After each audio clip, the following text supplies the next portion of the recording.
नमस्कार मेरे साथियों, मैं हूं मिस्टर प्रकाश और आप सभी मित्रों का इस यूट्यूब चैनल पर बहुत बहुत हार्दिक स्वागत है।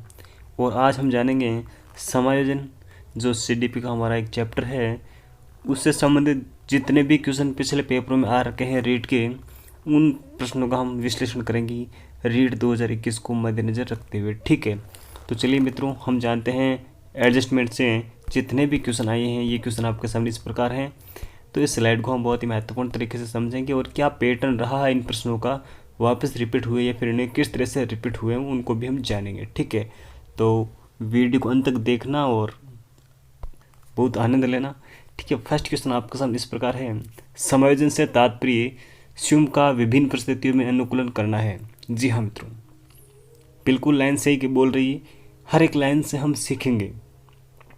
समायोजन से तात्पर्य स्वयं का विभिन्न परिस्थितियों में अनुकूलन, यानी इसका कहने का मतलब क्या है, अनुकूलन ही समायोजन और समायोजन ही क्या है, अनुकूलन है। ठीक है, क्या है, अनुकूलन ही समायोजन और समायोजन ही क्या है, अनुकूलन है। तो इस बात को आप ध्यान में रखेंगे। ठीक है, ताकि संतुष्ट किया जा सके। हम समायोजन से क्या संतुष्ट करते हैं, दूसरों को संतुष्ट करते हैं, प्रेरकों को संतुष्ट करते हैं, उद्देश्य को यानी, और या फिर आवश्यकताओं को। तो संतुष्ट किससे किया जाता है, टेट 2011 का क्वेश्चन है। तो मित्रों, समायोजन से हम किसको संतुष्ट करते हैं, अपनी आवश्यकताओं को संतुष्ट करते हैं। किससे को, अपनी आवश्यकताओं को संतुष्ट करते हैं। ठीक है, ये क्वेश्चन 2011 की रीट में पूछा गया है। देखो, बात करते हैं कुछ महत्वपूर्ण परिभाषाओं की और समायोजन क्या है। इस एक परिभाषा से हम समझने की पूरी कोशिश कर रहे हैं। समायोजन वह प्रक्रिया है जिसके द्वारा प्राणी अपनी आवश्यकताओं व इनकी पूर्ति को प्रभावित करने वाली परिस्थितियों से संतुलन बनाता है। यानी समायोजन क्या है, आवश्यकता और आवश्यकता की पूर्ति करने वाली जो परिस्थिति है, उसके मध्य संतुलन बनाने का प्रयास करता है, वही समायोजन है। जैसे कि सर्दी आ गई और आपने क्या निकाल लिया, ऊनी वस्त्र निकालने शुरू कर दिए। ठीक है, ऊनी वस्त्र निकालने शुरू कर दिए। जैसे गर्मी आई, हाफ बाजू कमीज पहन लगी, और जैसे सूती वस्त्र पहनने शुरू कर दिए, तो क्या हुआ, ये समायोजनित है। हमारी आवश्यकता क्या हुई, हम अपनी जो जैविक आवश्यकता उसको पूरी कर रहे हैं। वह ठंड से बचें, गर्मी से बचें, उस प्रकार के हम जो कपड़े उनका यूज कर रहे हैं। तो परिस्थिति के मध्य और आवश्यकताओं के मध्य हम संतुलन स्थापित कर रहे हैं। ठीक है, तो अनुकूलन ने क्या है, समायोजन क्या है, अनुकूलन। गैर समायोजन ने क्या कहा, वो भी हम जान लेते हैं। समायोजन निरंतर चलने वाली प्रक्रिया है। हर पल, हर समय, हर प्रकार ने हम किसी न किसी प्रकार का समायोजन करते ही रहते हैं, जिसके द्वारा प्राणी अपने व्यवहार में परिवर्तन करता है। हम चाहे कहीं पर भी चले जाओ, चाहे कोई हमारे घर पर आए, ठीक है ना, हम उसके अकॉर्डिंग या फिर उसे अपने अकॉर्डिंग ढालने की कोशिश करते हैं, वही तो समायोजन है। व्यवहार में परिवर्तन करते हैं। ठीक है, जैसे कोई गांव का बंदा शहर में चला गया और शहर के लोग हिंदी बोलते हैं, तो वो भी कुछ ना कुछ प्रयास करे कि मैं हिंदी बोलूँ थोड़ी थोड़ी। ठीक है, तो वो समायोजन स्थापित कर रहा है वहाँ पर। ठीक है, जिससे वह अपने और अपने वातावरण के बीच अधिक संतुलन संबंध बना सकता है। ठीक है,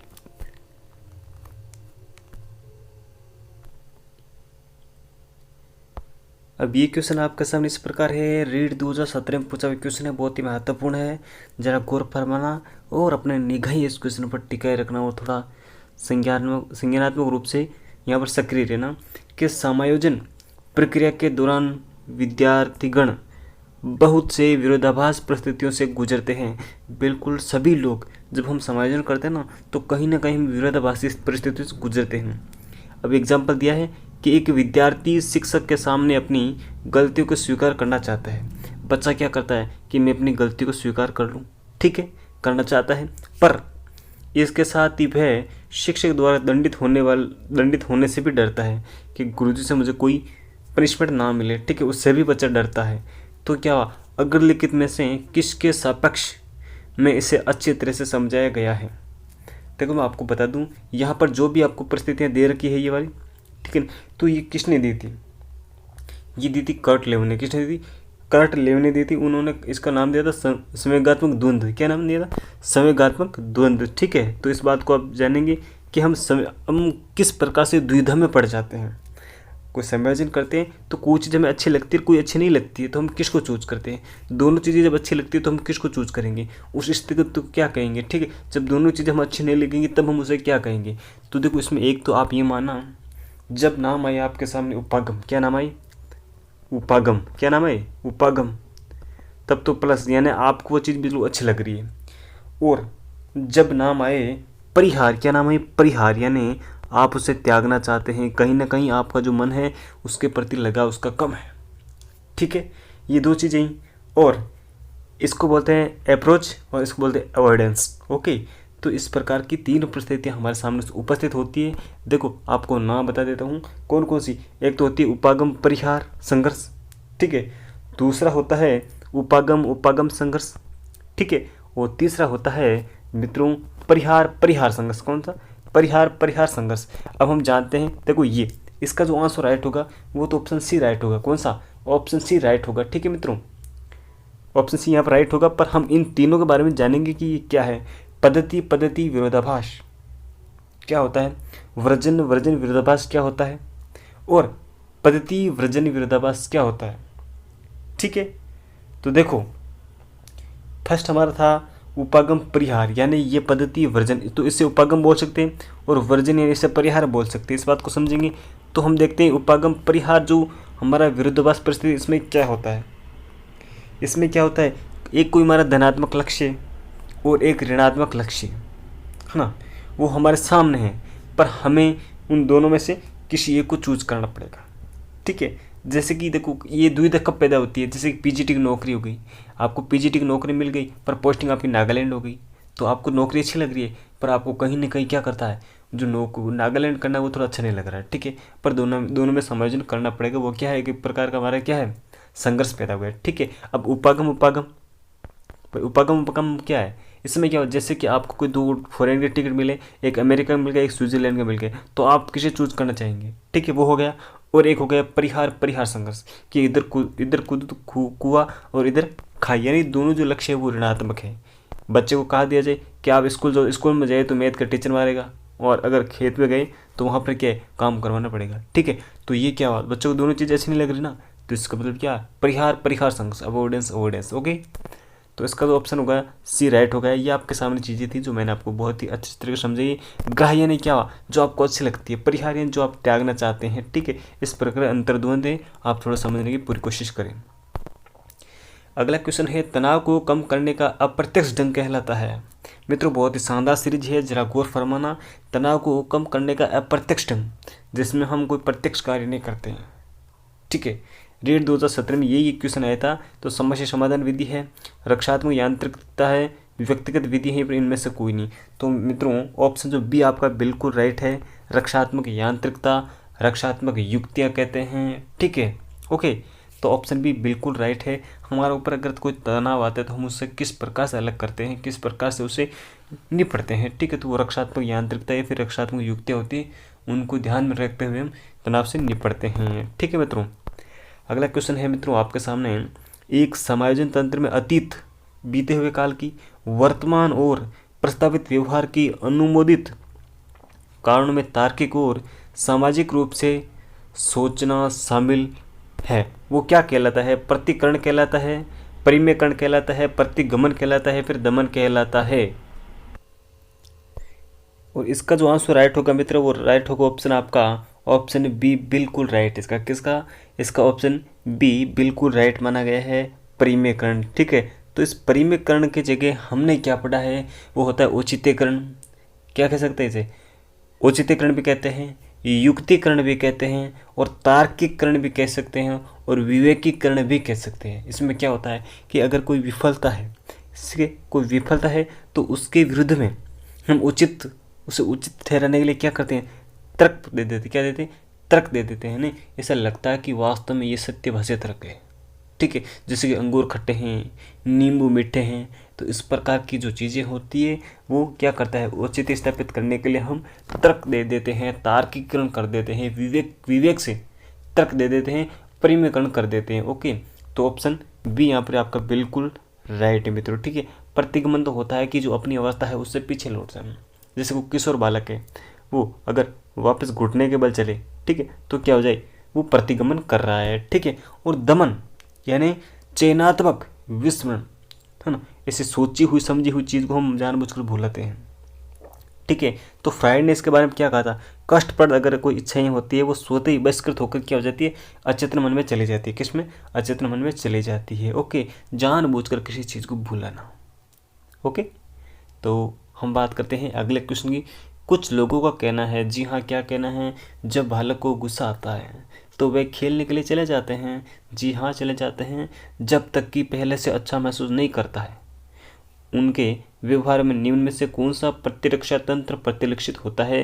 रीट आर्टेड 2011 में पूछा हुआ क्वेश्चन है कि कोई बच्चा है और उसे गुस्सा आ गया बहुत ज़्यादा, तो बच्चों के साथ खेलने चला गया और तब तक खेलता है जब तक कि वो पहले से बेहतर अपने आप को महसूस ना कर पाए। ठीक है, तो ये क्या है? प्रक्षेपण है, विस्थापन है, या फिर प्रतिक्रिया है, निर्माण है, या फिर उदात्तीकरण है? तो मित्रों ये क्या है? इसे बोलते हैं विस्थापन। क्या बोलते हैं? इसे बोलते हैं विस्थापन बोल सकते हैं। ठीक है, या फिर और क्या बोल सकते हैं? देखो इसका ऑप्शन तो राइट हो जाएगा, ऑप्शन बी विस्थापन होता है, स्थानापन्न होता है, स्थानांतरण बोल सकते हैं। क्या बोल सकते हैं? स्थानांतरण बोल सकते हैं। ओके, क्या होता है कि अपनी भावनाएं होती है, अपनी पीड़ाएं होती है, वो और किसी और दूसरे के विरुद्ध प्रकट कर देते हैं। जैसे कि बड़ा भाई है, उसने छोटे भाई को पीटा है। ठीक है, तो छोटा भाई क्या करे? कुत्ते पर पत्थर मारेगा। ठीक है, अगर कोई संतानहीन औरत है तो वो अपने पड़ोस के बच्चों से प्यार करती है। ठीक है, तो क्या करती है? अपनी भावनाओं को और कहीं लगाती है, विस्थापन करती है उनका। ठीक है, तो यहाँ पर आपका मित्रों ऑप्शन बी बिल्कुल राइट हो जाएगा। और अगला क्वेश्चन आपके सामने इस प्रकार है, रक्षा तंत्र बहुत सहायता करता है। किस में करता है जी? रीट 2011 में पूछा हुआ क्वेश्चन है, आर्टेड 2011 में। ठीक है, तो रक्षा तंत्र होते हैं वो किस में सहायता करते हैं जी? वो करते हैं हिंसा निपटने में करते हैं, दबाव से निपटने में करते हैं, थकान से निपटने में करते हैं, अजनबियों से निपटने में करते हैं। तो मित्रों हिंसा से निपटने में नहीं करते, थकान से नहीं, अजनबियों से नहीं, ओनली फॉर ओनली अगर आप पर दबाव है, तनाव है, डिप्रेशन है, उससे बाहर निकलने की कोई ये जो युक्तियाँ होती हैं उन्हें कहते हैं रक्षा तंत्र। ठीक है, तो ऑप्शन बी यहाँ पर आपका बिल्कुल राइट है मित्रों। ठीक है, चलिए अगले क्वेश्चन की ओर हम देखते हैं। और अगला क्वेश्चन आपके सामने इस प्रकार है। ये क्वेश्चन बोलता है कि शारीरिक निर्योग्यता वाले व्यक्ति यानी जो दिव्यांग बालक होते हैं, ठीक है, निम्न में से कौन सी युक्ति रक्षा तंत्र में सबसे संतोषजनक होगी उनके लिए? तो वो क्या करते हैं? तादात्म्यकरण करते हैं क्या? विवेकीकरण करते हैं, यानी विवेकरण क्या? सामान्यकरण या फिर परिमेयकरण बोल सकते हैं, और युक्तिकरण बोल सकते हैं, औचित्यकरण तो यही तो होता है। ठीक है, या फिर अतिकल्पना करते हैं। तो मित्रों जो शारीरिक निर्योग्यता वाले बच्चे होते हैं या फिर जो व्यक्ति होते हैं वो क्या करते हैं? अतिकल्पना करते हैं। क्या करते हैं? अतिकल्पना करते हैं, बहुत ज़्यादा कल्पना करके अपनी जो भावनाएं होती है उनको संतुष्ट करते हैं। ओके, अगला क्वेश्चन आपके सामने इस प्रकार है, निम्न में से कौन सा तरीका प्रत्यक्ष समायोजन का नहीं है? यानी प्रत्यक्ष समायोजन के भी तरीके होते हैं और अप्रत्यक्ष तो तरीके होते हैं, उन्हें हम युक्तियाँ कहते हैं। क्या कहते हैं? युक्तियाँ कहते हैं। तो यहाँ पर जो ऑप्शन राइट होगा आपका, देखो युक्तियाँ इनमें से कौन कौन से, अगर आपको युक्तियाँ याद है तो आपका जो प्रत्यक्ष समझने का तरीका है वो आप इसमें ढूंढ पाओगे। ठीक है, देखो प्रक्षेपण युक्ति होती है, दमन युक्ति होती है, प्रतिगमन मैंने आपको जस्ट थोड़े पिछले क्वेश्चन में बताया था, और ये क्या है? लक्ष्यों का प्रतिस्थापन। क्या है? लक्ष्यों का प्रतिस्थापन। तो ये क्या हुआ? ऑप्शन डी बिल्कुल राइट है, ये प्रत्यक्ष समझने का तरीका है। इसमें क्या होता है? देखो पहले बाधा का निराकरण कर लिया, या फिर हम वैकल्पिक रास्तों को चूज कर लेते हैं, या फिर जो अपने संसाधन है उनका परिवर्तन कर लेते हैं। ठीक है, क्या किया? बाधा का निवारण किया, वैकल्पिक रास्तों का हमने मतलब उनको चुना, या फिर अपने लक्ष्य को प्रतिस्थापन कर लिया, मतलब लक्ष्य को बदल लिया। ठीक है, और उसके बाद हम क्या करते हैं? विश्लेषण करते हैं और मूल्यांकन करते हैं। ठीक है, तो ऑप्शन डी आपका यहाँ पर बिल्कुल राइट है मित्रों। अगला क्वेश्चन ये है, रीट 2015 में पूछा हुआ क्वेश्चन मित्रों, निम्नलिखित में से कौन सा तनाव को कम करने का अप्रत्यक्ष ढंग है? अप्रत्यक्ष ढंग कौन सा है? ठीक है, देखो यहाँ पर पूछा गई जो रक्षात्मक युक्ति है वो क्या है? वो जो रक्षात्मक युक्तियाँ होती है अप्रत्यक्ष तो होती है, प्रत्यक्ष रूप में थोड़ी होती है। तो आपको सामने डी ऑप्शन बिल्कुल राइट है, उदात्तीकरण है। क्या है? उदात्तीकरण है। ठीक है, अब देखो विश्लेषण और निर्णय, रुकावट को दूर करना और लक्ष्यों का प्रतिस्थापन, ये तो क्या है? प्रत्यक्ष जो तरीके है तो वो है, और ये एक जो उदात्तीकरण है ये अप्रत्यक्ष तरीका है मित्रों। अब इस क्वेश्चन को देखो, यहाँ पर ऑप्शन कौन सा राइट है? उदात्तीकरण है। कौन सा? उदात्तीकरण है। ठीक है, अब यहाँ पर देखो आप इस क्वेश्चन इसमें उदात्तीकरण ही राइट हुआ है। ठीक है, तो अगर आपने इस क्वेश्चन को अच्छी तरह से पढ़ा है, रीट आर्टिकल 2011 के पेपर का एनालिसिस अच्छी तरह से किया है जिस बच्चे ने, वो इस इसका क्वेश्चन का आंसर बिल्कुल अच्छे तरीके से दे पाया होगा। ठीक है, यहाँ पर भी उदात्तीकरण पूछा गया है और यहाँ पर भी उदात्तीकरण ही पूछ लिया गया था उससे पहले। ठीक है, तो इस प्रकार से क्वेश्चनों को जब एनालिसिस करते हैं तब हमें बहुत सारी सामने चीज़ें निकल कर आती है। अगर यहाँ पर एक कॉन्सेप्ट क्लियर होता है किसी बच्चे का तो वो आगे जाकर उसके लिए फ़ायदेमंद चीज़ होगी। ठीक है, तो thank you for watching this video. Salute India. और कल मैं एक बहुत ही बेहतरीन लाजवाब सेशन लेकर आ रहा हूँ, इसका पार्ट 2 होगा वो। ठीक है मित्रों, इसका पार्ट 2 होगा, तो आप अंत तक बने रहें। और वीडियो बहुत ही बेहतरीन तरीके से आपने देखा है, समझा है, सोचा है, तो आपका बहुत बहुत धन्यवाद। Thank you for watching this video. Salute India, salute India, salute India. Okay.